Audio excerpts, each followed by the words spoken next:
할렐루야. 아틀란타 연합장로교회 성도 여러분, 예수님의 이름으로 환영하고 축복합니다. 하나님의 크신 은혜가 이 말씀을 통해 함께 하시기를 축복합니다. 저는 목양교회를 섬기고 있는 공진수 목사입니다. 실제 아틀란타에 가서 우리 손 목사님도 뵙고 성도님들을 직접 대해서 말씀을 전하고 함께 기도하고 교제를 가지면 좋겠지만 코로나 사태로 이렇게 영상으로 만나게 되었습니다. 얼굴도 잘 모르고 낯설겠지만 하나님이 이 시간 말씀을 통해 또 저를 통해 성도님들에게 말씀하시고 또 성도님들이 예배에 대한 하나님의 은혜와 또 말씀의 통로가 되시는 복된 시간이 될 수 있기를 주님의 이름으로 축복합니다. 8월 첫째 주가 되었습니다. 2021년 시작한 지가 7개월이 지났습니다. 그동안 우리 성도님들께서 얼마나 열심히 얼마나 땀 흘리며 분주하게 이 코로나 상황에도 불구하고 열심히 믿음의 행보를 걸어오셨겠습니까? 그 모든 수고 가운데 하나님의 크신 위로와 도우심이 함께 하실 줄로 믿습니다. 8월 첫 주간 시작합니다. 이 8월 한 달이 또 남은 2021년 하반기에 놀라운 것들을 추수하고 하나님의 많은 것들을 열매 맺는 복된 시간들이 될 수 있기를 예수님의 이름으로 축복합니다. 어떤 해보다 2021년이 가을에 추수할 것이 많은 하나님이 응답을 많이 주시는 하나님께 복을 많이 받는 우리 아틀란타 연합교회 성도님들이 되시기를 예수님의 이름으로 축복합니다. 오늘 말씀의 주제는 예배입니다. 우리가 너무나 잘 아는 예배에 대한 말씀입니다. 저는 예배라고 하는 단어, 워십이라는 단어를 들을 때마다 뭔가 영적 감동을 느낍니다. 그래서 이 예배라고 하는 단어가 굉장히 영적인 단어이구나, 우리의 영혼을 건드리는 단어이구나. 세상에 많은 언어가 있지만 우리의 영혼을 건드리고 영적 도전을 주는 그런 단어들이 특별히 존재한다고 저는 생각합니다. 예배가 저는 그런 단어라고 생각합니다. 예배라는 말을 들을 때 제 마음이 뛰고 예배라는 그 말씀을 들을 때 제 영혼에 새로운 힘이 솟구칩니다. 제 영혼의 위로를 받고 샘을 얻게 되는 단어가 예배라고 하는 단어입니다. 우리 성도님들도 예배를 모두 다 소중히 여기실 줄로 믿습니다. 예배라고 하는 주제 앞에 참으로 영과 진리로 예배하는 복된 시간이 될 수 있기를 주님의 이름으로 축복합니다. 지금 내가 어떻게 예배를 드리고 있는가, 그것이 내 신앙의 바로미터가 됩니다. 내 예배의 수준이 내 믿음의 수준이에요. 내 예배의 깊이가 내 믿음의 깊이입니다. 내가 얼마나 하나님께 가까이 있는가만큼 예배를 드리게 되어 있습니다. 내가 얼마나 간절히 하나님께 예배하고 있는가, 그만큼 나는 하나님을 사랑하고 하나님과 가까이 있는 것이죠. 하나님과 친밀한 사람일수록 예배 준비에 철저하죠. 예배에 온 힘과 마음을 기울입니다. 내가 지금 예배하고 있는 그 수준이 내 영성의 수준이고 내 믿음의 수준입니다. 저는 우리 아틀란타 연합교회 연합장로교회 성도님들의 그 예배의 수준이 깊어지고 높아지고 넓어지게 되기를 주님의 이름으로 축복합니다. 예배를 드리면 드릴수록, 시간이 지나면 지날수록 우리의 모든 믿음의 연수가 더하면 더할수록 그 예배의 깊이와 넓이와 높이와 그 밀도가 점점 커지고 깊어지고 촘촘해지는 놀라운 역사가 나타나게 되기를 주님의 이름으로 축복합니다. 예배란 무엇일까요? 학자마다 사람마다 정의가 다르지만 저는 예배는 하나님과의 만남이다, 이렇게 정의합니다. 한번 따라 하시겠습니까? 예배란 하나님과의 만남이다. 하나님과의 만남이다. 예배란 하나님과의 만남이다 라고 하는 정의는 모든 예배 정의 안에 들어있는 공통된 주제입니다. 예배란 하나님과의 만남이다. 이 주제를 분명히 기억하시고 오늘 말씀을 들으시면 굉장한 도움이 될 겁니다. 만남에는 사건이 일어나죠. 만남에는 어떤 격한 충돌이 있어요. 깊은 만남일수록, 살아있는 만남일수록, 충격적인 만남일수록 어떤 영향력을 주죠. 옛날 겨울연가라고 하는 드라마에 남녀 주인공이 만났습니다. 이 만났을 때 아주 격한 사건이 일어나고 사랑의 일들이 일어나죠.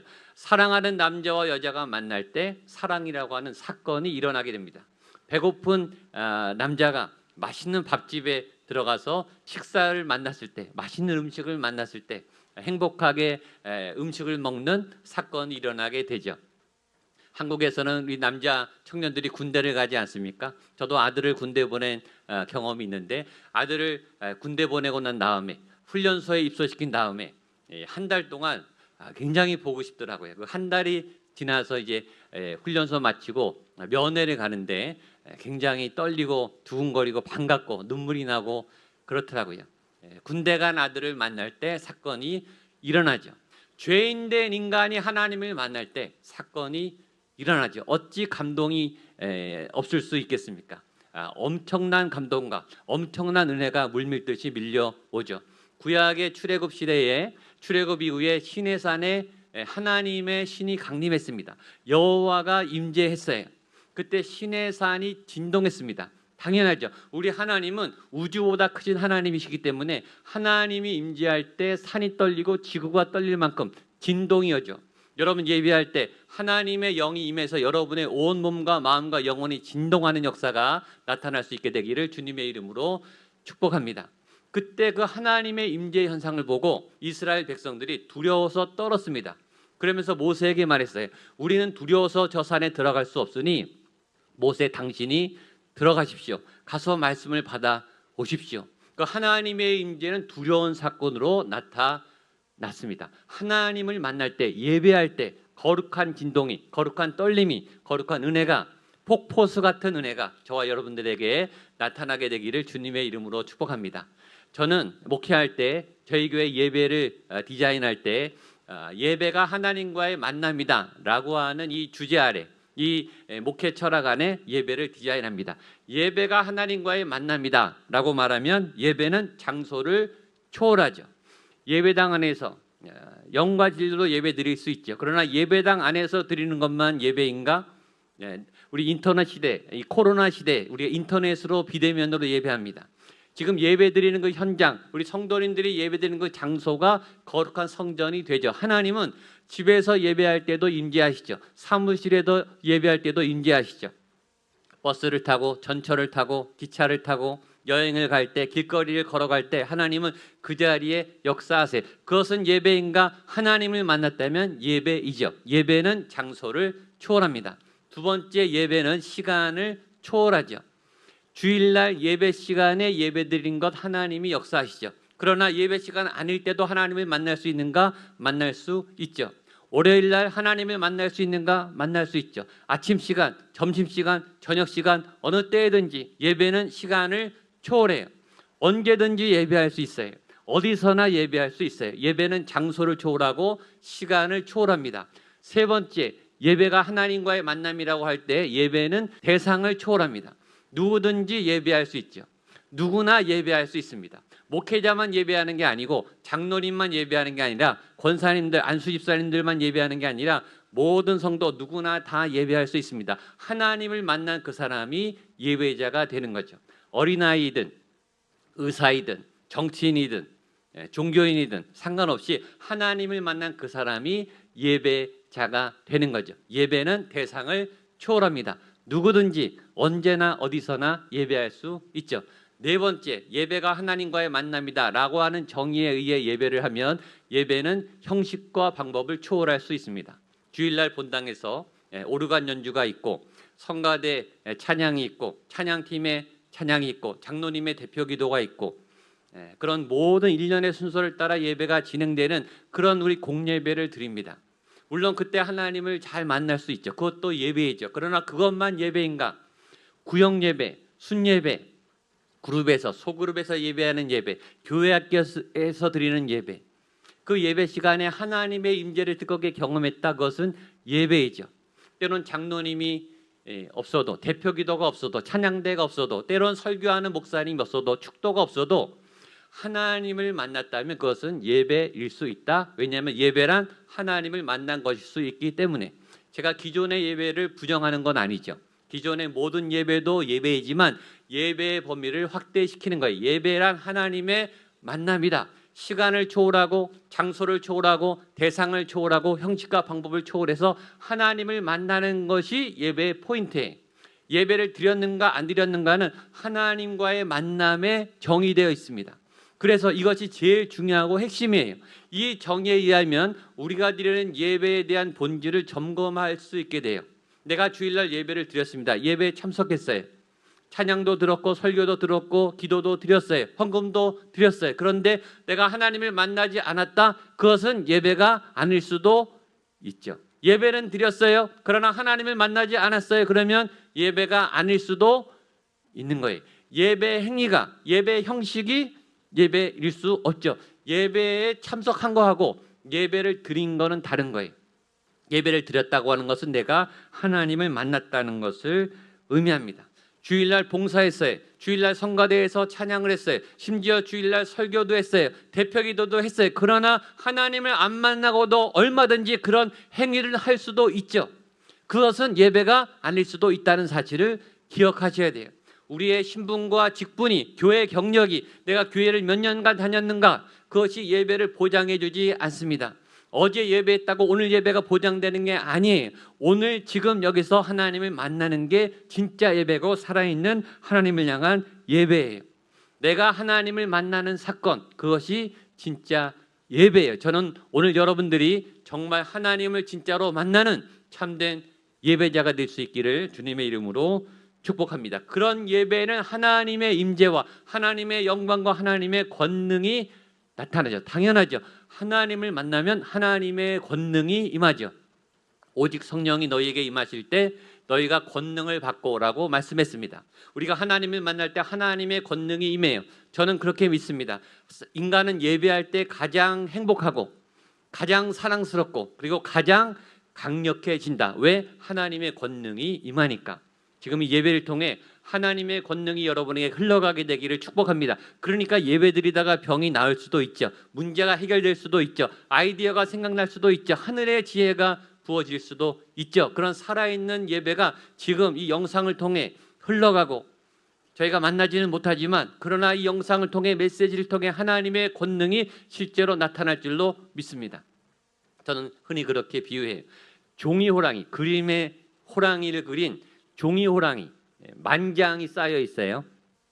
근데 진짜 살아있는 호랑이, 비교가 됩니까? 종이 호랑이 만장을 그린데 그 호랑이가 살아있지 않죠. 죽어있죠. 아무 소용이 없는 종이 호랑이하고 진짜 살아있는 호랑이 한 마리하고 상대가 안 되죠. 여러분, 예배를 드리지만 하나님을 만나지 못하는 껍데기만 예배뿐인 명목만 크리스찬인 그런 힘없는 크리스찬 1000명이 모인들 10,000명이 모인들 무슨 소용이 있겠습니까? 살아있지 않은 거예요. 그러나 살아있는 믿음의 거인 한 사람, 살아있는 예배자 한 사람이 그 모든 1000명 10,000명도 감당할 수 있는 거예요. 그래서 다윗이 골리앗을 무너뜨렸죠. 하나님이 함께한 사람, 하나님을 만나는 사람에게 하나님의 권능이 주어지는 거예요. 예배할 때 사람은 가장 행복하고 가장 강력해진다. 저는 그렇게 믿습니다. 오늘 예배하는 이 자리에서 여러분의 영이 살아나고 잃어버렸던 힘들이 살아나고 하나님의 권능이 나타나는 다윗과 같은 골리앗을 무너뜨릴 수 있는 하나님의 살아있는 권능이 나타나게 되기를 주님의 이름으로 축복합니다. 그래서 그 비밀, 그것이 예배의 비밀을 알기 때문에 사단은 예배를 방해하죠. 사단이 제일 신경 쓰는 게 예배를 방해하는 거예요. 예배를 못 드리게 하는 거예요. 예배에 대해서 딴지를 거는 거예요. 우리의 예배를 방해합니다. 사단이 예배를 방해하는 모든 방법도 앞에 예배의 정의와 똑같아요. 사단은 장소를 장소를 가리지 않고 방해해. 길거리에서, 집에서, 학교에서, 직장에서, 심지어 예배 시간에도 장소를 가리지 않고 교회당, 예배당 안에서도 예배를 드리고 있는 그 신령한 장소에서도 사단은 예배를 방해할 수 있어요. 두 번째, 시간을 가리지 않고 공격해요. 월요일, 화요일, 수요일, 목요일, 금요일 상관없이 아침, 점심, 저녁 잠잘 때에도 사단은 우리를 방해할 수 있어요. 심지어 찬양하는 그 순간에, 말씀을 듣는 그 순간에, 하나님께 예배를 거룩하게 드리고 있는 그 순간에 사단은 생각으로, 방해로, 상상으로, 두려움으로, 불안으로 우리에게 침투해서 우리의 예배를 얼마든지 방해할 수 있습니다. 공격합니다. 세 번째, 사단은 대상을 가리지 않고 공격해. 사단은 아프다고 봐주지 않습니다. 어린아이라고 봐주지 않습니다. 노인이라고 봐주지 않습니다. 병들었다고 봐주지 않아요. 사단은 대상을 가리지 않고 공격합니다. 예배를 끊습니다. 네 번째, 사단은 방법을 가리지 않고 우리를 공격해요. 부자가 되게 하든 가난하게 되게 하든 성공하게 하든 실패하게 하든 사단의 목적은 하나님하고 끊어놓는 거예요.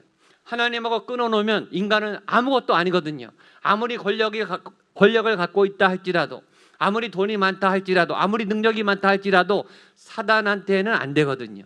인간은 하나님의 영으로, 하나님의 사람으로 강력한 갑옷을 입지 않으면 그 갑옷이 벗겨지면 그 예배의 연결이 끊어지면 종이호랑이와 같아요. 사단의 노름에 놀아날 수밖에 없습니다.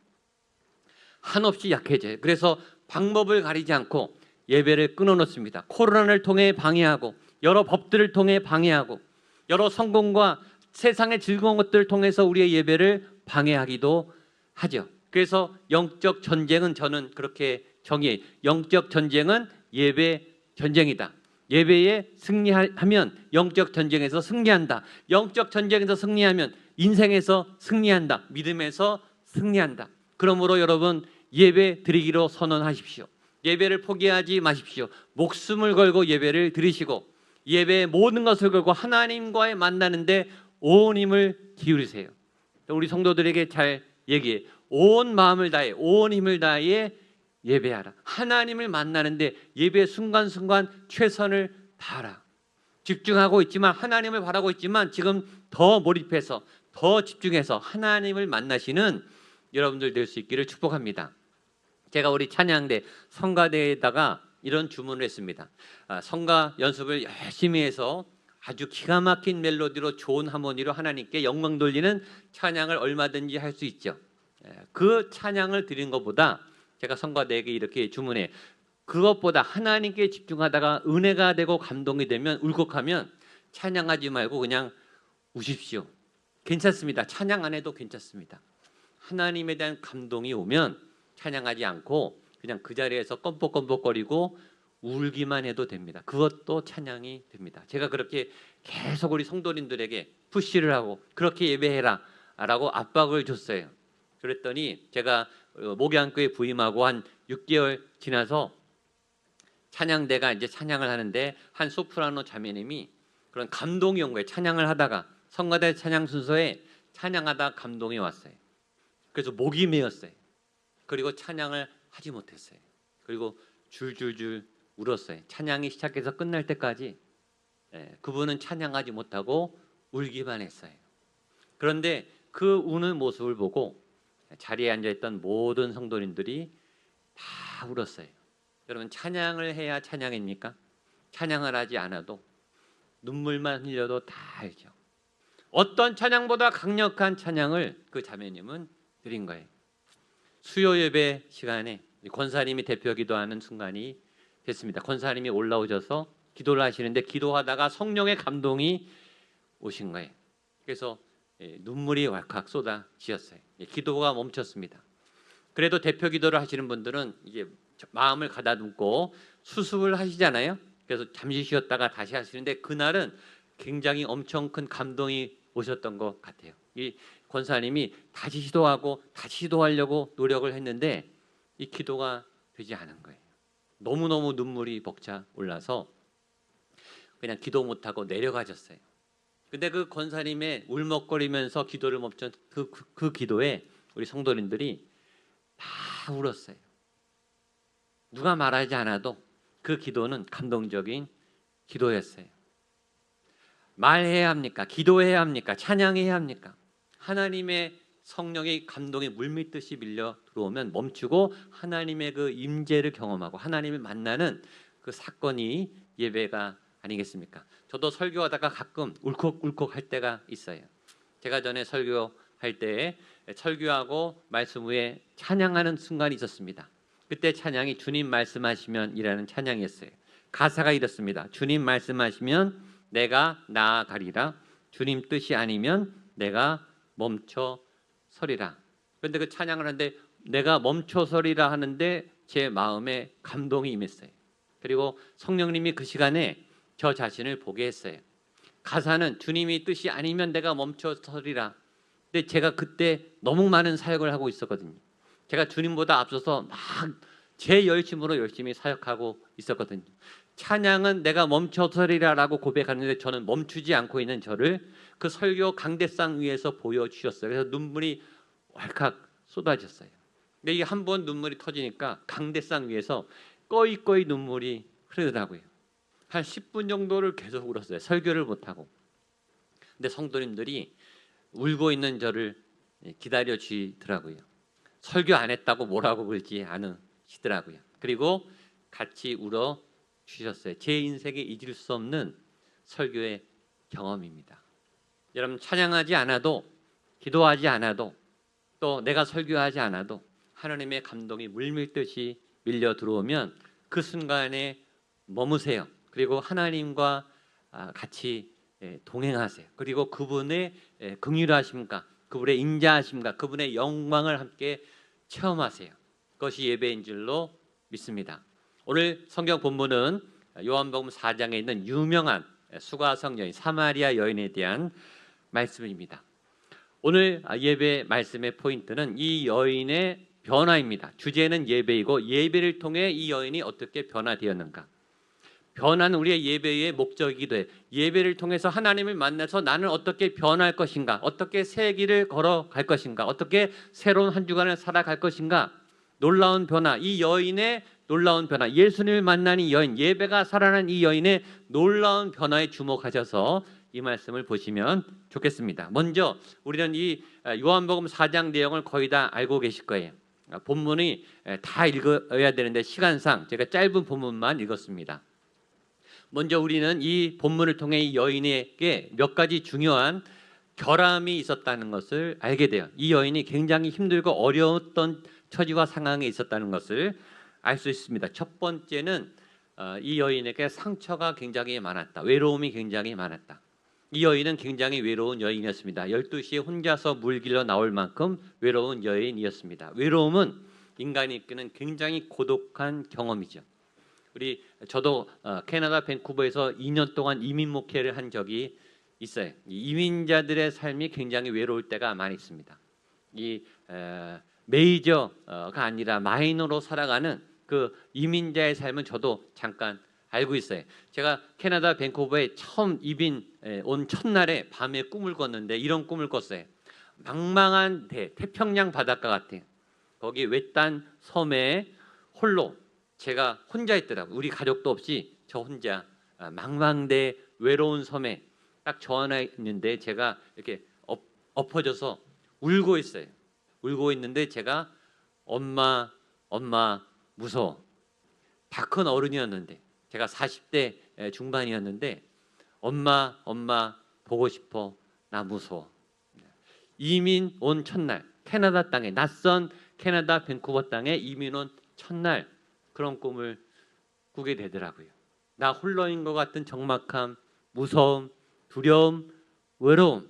이 험난한 세상에 나 혼자밖에 없다. 나 혼자 헤쳐나가야 된다라고 하는 슬픔과 고독감이 물밀듯이 밀려오는데 견디기 어렵더라고요. 모든 사람 안에는 이 고독감이 있습니다. 외로움, 소외, 단절감, 고립감.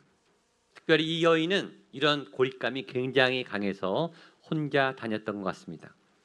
두 번째, 이 여인이 갖고 있었던 상처는 폐쇄적인 삶입니다.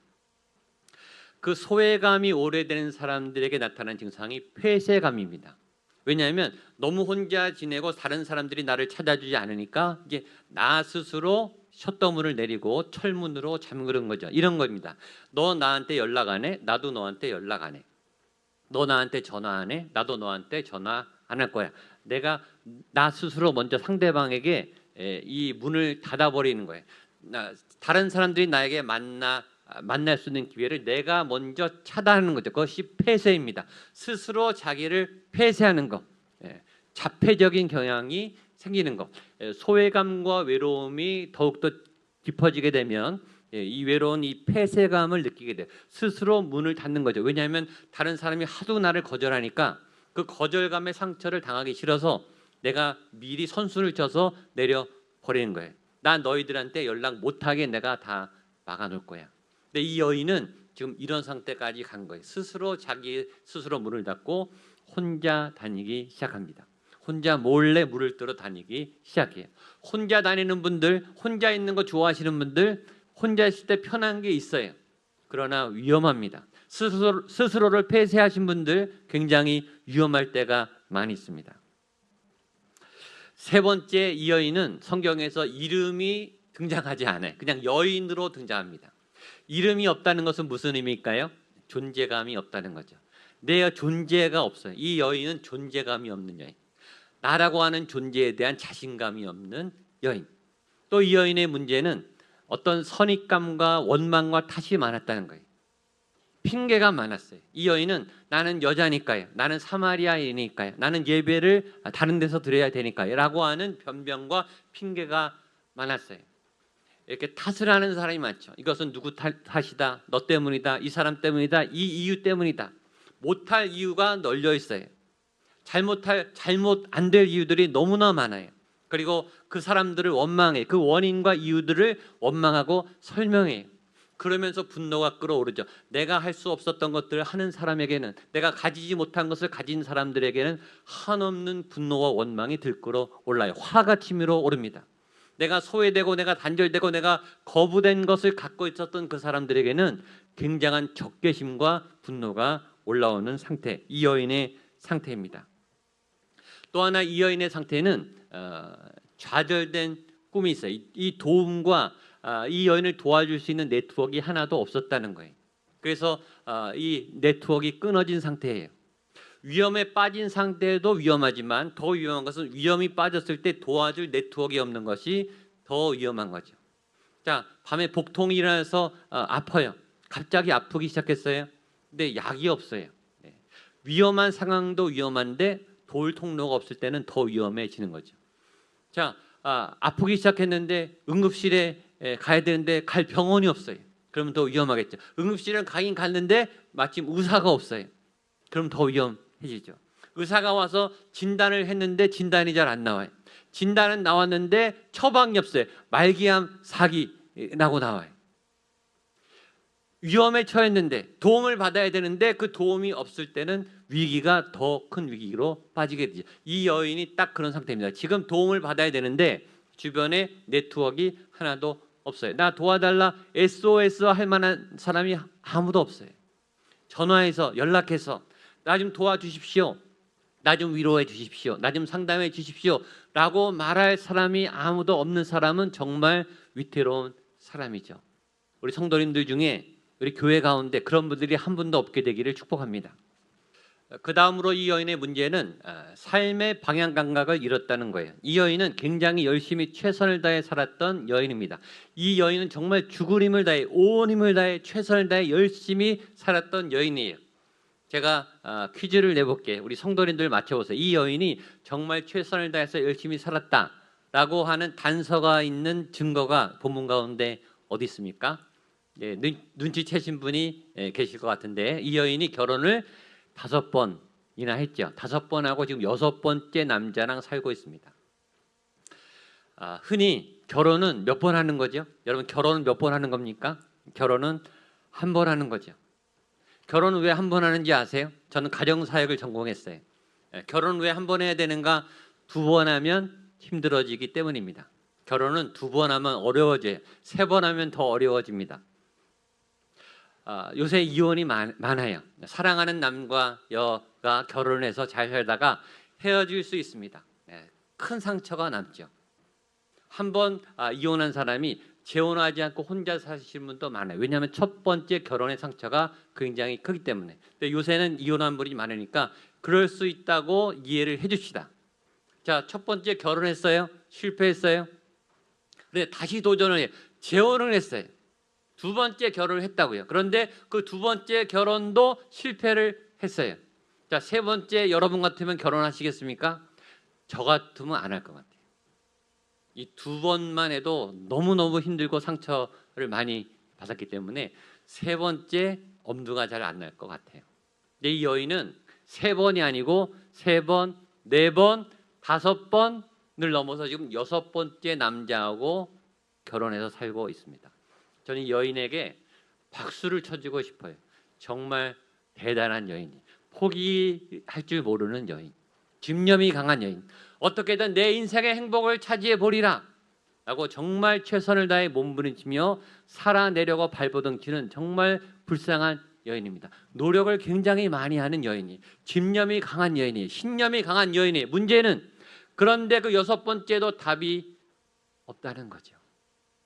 열심히 살아요. 여러분, 열심히 사는 게 답입니까? 결혼한 것이 답입니까? 그런데 이 여인은 실패하는 것을 알고 있음에도 또 도전을 하는 거예요. 이 여인이 6번째 결혼하는데 소망이 있을까요? 여섯 번째도 아마 또 실패할지도 모르겠다, 이런 가능성이 아마 굉장히 많을 거예요. 그럼에도 불구하고 이 여인은 또다시 결혼해서 남자와 살고 있습니다. 왜일까요? 다른 방법이 없기 때문에. 열심히 하는데, 최선을 향해 나아가는데 방향이 뭔가 잘못된 거죠. 열심히 하는데 방향이 삐뚤어진 거예요. 열심히 해도 소용이 없는 거예요. 그 다음 이 주변에 아까 말했지만 도와줄 수 있는, 그리고 교제할 수 있는 관계가 아무도 없습니다.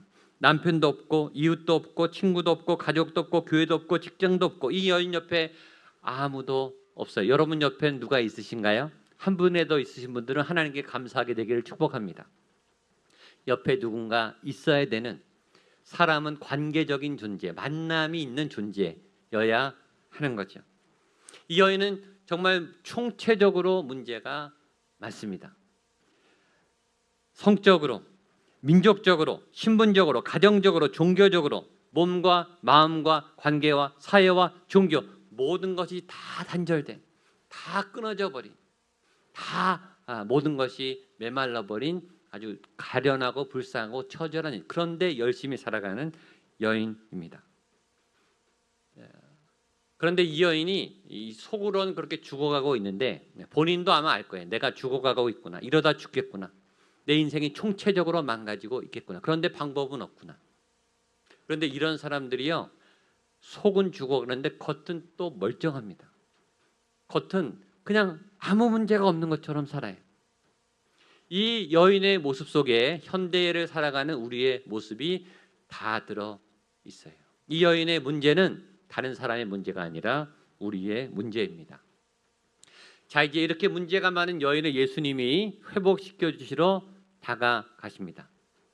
예수님이 어떻게 단계를 밟아서 이 여인을 살리시고 회복시키시는지, 여기에 해법이 있으니까 말씀을 잘 들으시기를 축복합니다. 먼저 예수님이 취한 행동은 여인에게 먼저 다가가셨고, 그 다음에 여인에게 말을 거셨다는 것입니다.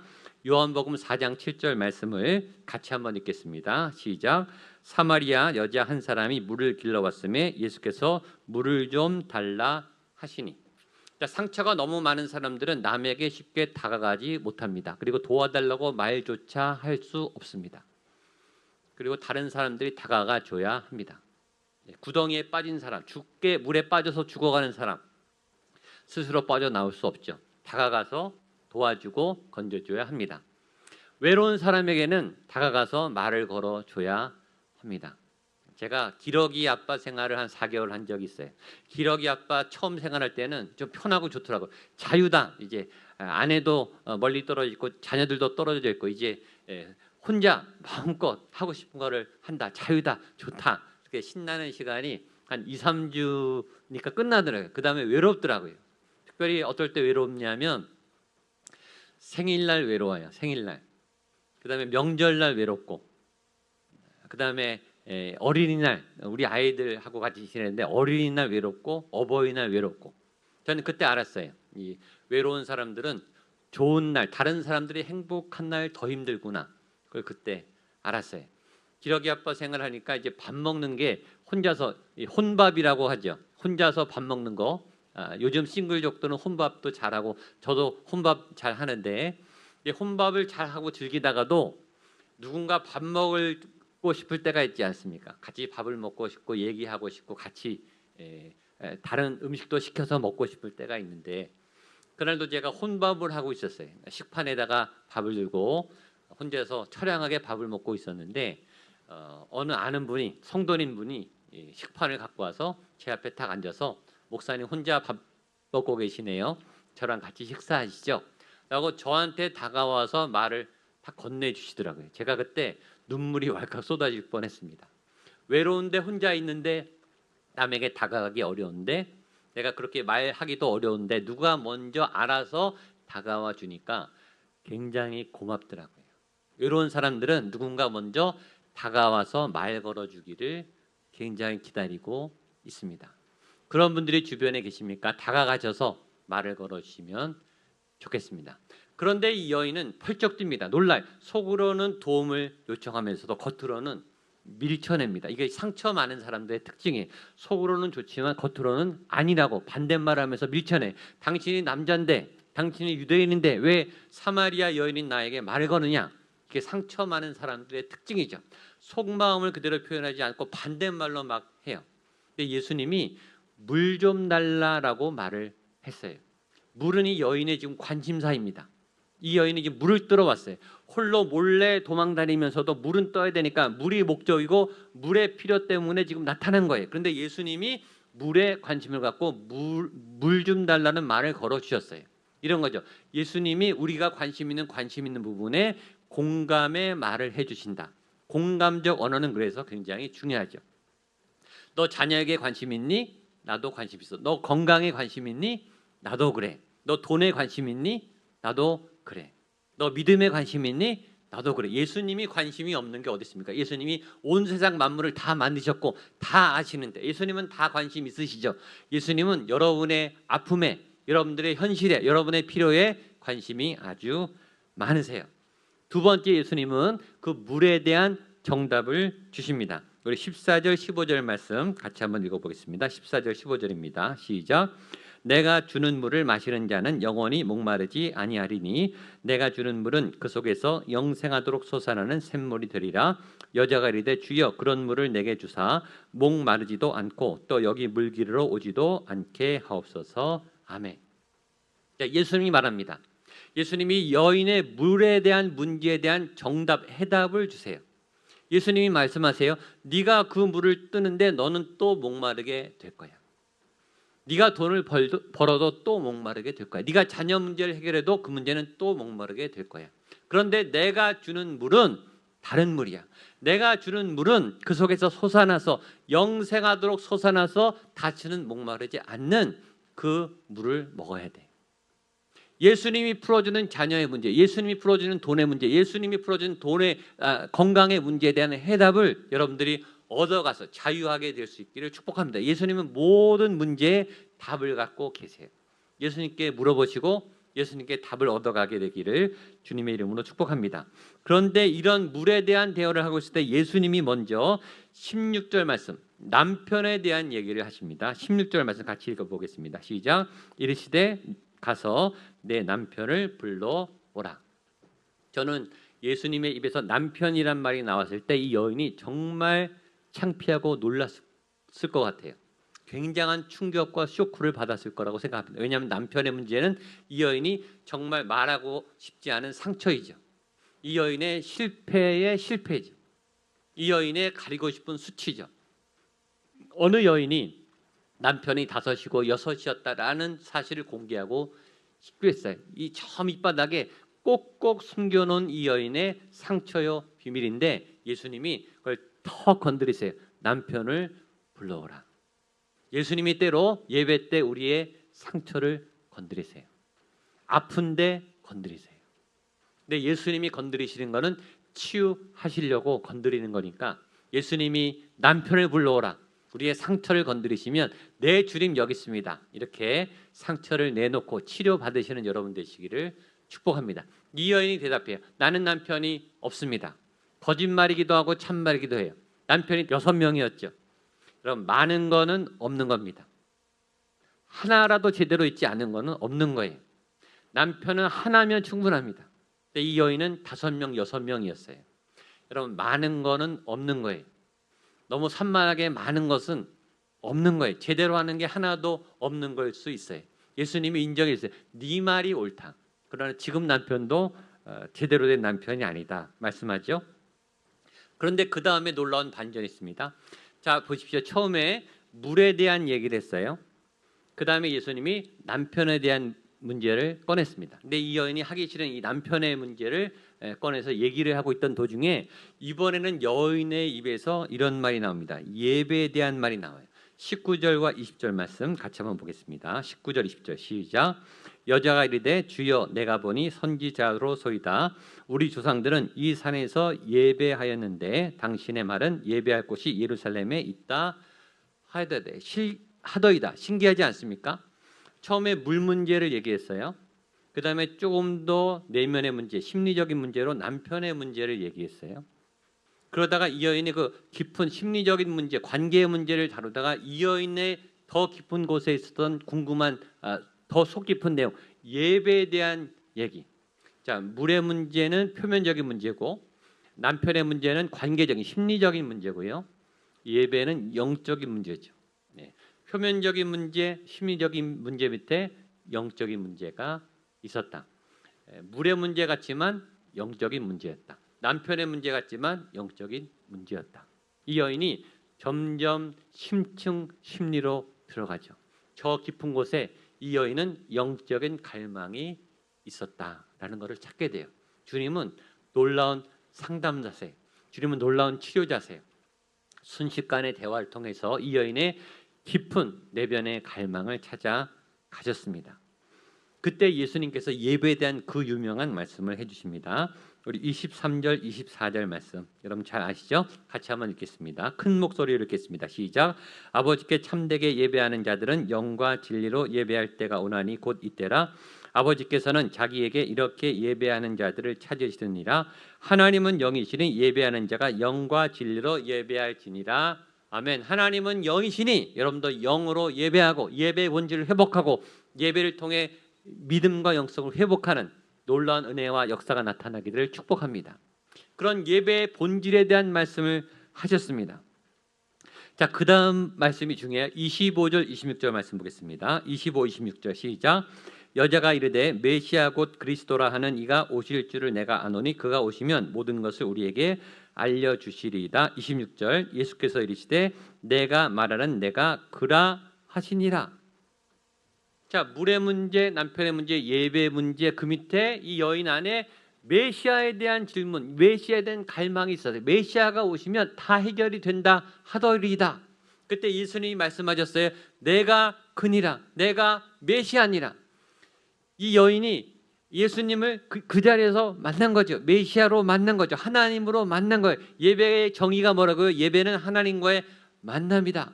예배가 지금 이루어진 거죠. 예수님을 만남으로, 메시아를 만남으로 이 여인에게 예배가 회복되었고 살아있는 예배가 그 우물가 현장에서 드려지게 되었어요. 예배 역사가 나타났어요. 예배 응답이 나타났습니다. 그러자 예배를 통해 놀라운 변화와 회복이 일어나기 시작했어요. 그 다음 본문이 제일 중요합니다. 28, 29, 30절 마지막 읽겠습니다. 28, 29, 30절 시작. 여자가 물동이를 버려두고 동네로 들어가서 사람들에게 이르되 내가 행한 모든 일을 말한 사람을 와서 보라. 이는 그리스도가 아니냐 하니 그들이 동네에서 나와 예수께로 오더라. 자, 예수님을 만난 이 여인, 예배가 회복된 이 여인, 예배가 살아나는 이 여인에게 세 가지 증상이 나타났어요. 여러분, 예배를 통해 하나님을 만나면 이 세 가지 증상이 반드시 나타나게 됩니다. 첫 번째 증상, 물동이를 버렸어요. 예수님을 만나면, 하나님을 만나면 물동이를 버리게 돼요. 물동이는 뭐죠? 이 여인의 생존 수단입니다. 생계 수단입니다. 목적이에요. 이 여인의 필요 요소. 이 여인은 물을 뜨러 이곳에 온 거예요. 물을 찾으러 온 거예요. 그런데 물동이를 내다 던집니다. 왜냐하면 예수님이 채워졌으니까. 우리의 현실적인 필요, 돈, 집, 직장, 미래, 목적, 방향, 우리는 많은 것에 배가 고프죠. 우리는 늘 목말라 있어요. 왜일까요? 예배가 채워지지 않았기 때문에, 예수님으로 가득 차지 않았기 때문에. 그래서 물동이를 못 버리죠. 근데 예수님이 채워지면 베드로가 배와 집과 그물과 아버지를 버렸듯이 버리는 사건이 일어나게 돼요. 현실을 버리고 직장을 버리고 꿈을 버리고 더 큰 꿈을 향해, 예수님을 향해 나아가게 되죠. 두 번째는 마을로 들어갔습니다. 자, 마을은 사람들이 많은 장소입니다. 이 여인은 원래 사람을 싫어했던 사람이었어요. 사람을 피해 다녔던 여인이었어요. 그런데 예배가 회복되자마자 이 여인은 사람들에게 뛰어 들어갑니다. 관계가 회복된 거예요. 사람과의 관계가 회복된 거죠. 예배가 회복되면 인간관계가 회복돼요. 그렇게 미웠던 사람들, 그렇게 화가 났던 사람들이 사랑스러워지고 불쌍해지기 시작해요. 관계 변화가 일어나기 시작해요. 전 여러분들이 예배를 통해 여러분들의 가족 관계가 변하고 사회 관계가 변하고 교우 관계가 변하게 되기를 축복합니다. 미운 사람이 이루어지지 않게 돼요. 왜 미울까요? 내 안에 하나님으로 가득 차지 않았기 때문입니다. 세 번째, 사역을 하게 돼요. 이 여인이 이렇게 외칩니다. 와보라, 이는 그리스도가 아니냐. 마을 사람 있는 대로 뛰쳐 들어가서 여러분 보십시오. 여러분 와 보십시오. 그리스도가 계십니다. 메시아가 계십니다. 저는 이 모습을 상상해. 이 여인의 목소리는 얼마나 고조되어 있었을까?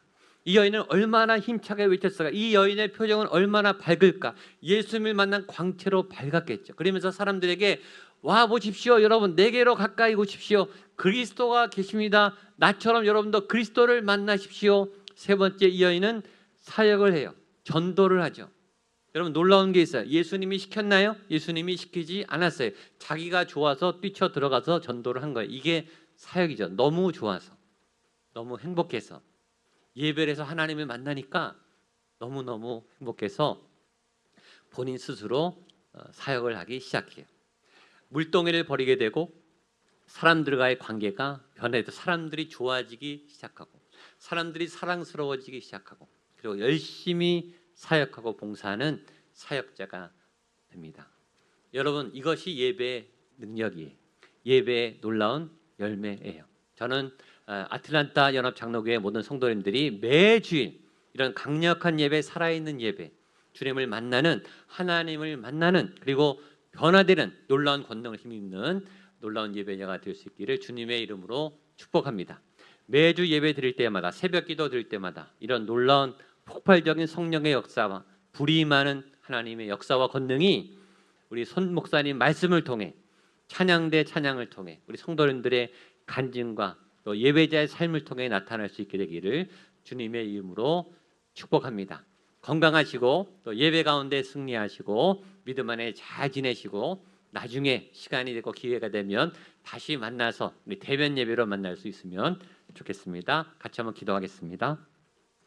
살아계신 하나님 아버지 감사드립니다. 하나님의 은혜로 우리 가운데 살아있는 예배자가 될 수 있도록 주님 우리의 예배를 회복시켜 주시옵소서. 우리가 예배할 때 하나님의 권능이 나타나게 하여 주시옵소서. 하나님 우리가 예배할 때 악한 어둠이 떠나가게 하여 주시고 모든 병들이 치료되게 하여 주시고 우리가 살아나서 예수님을 만난 기쁨 때문에 물동이를 버리고 마을로 들어가서 와보라 이는 그리스도가 아니냐 놀랍게 주님을 증거하고 선포하는 하나님의 나라를 세워나가는 복된 하나님의 백성들이 되게 하여 주시옵소서. 예수님의 이름으로 기도하옵나이다. 아멘.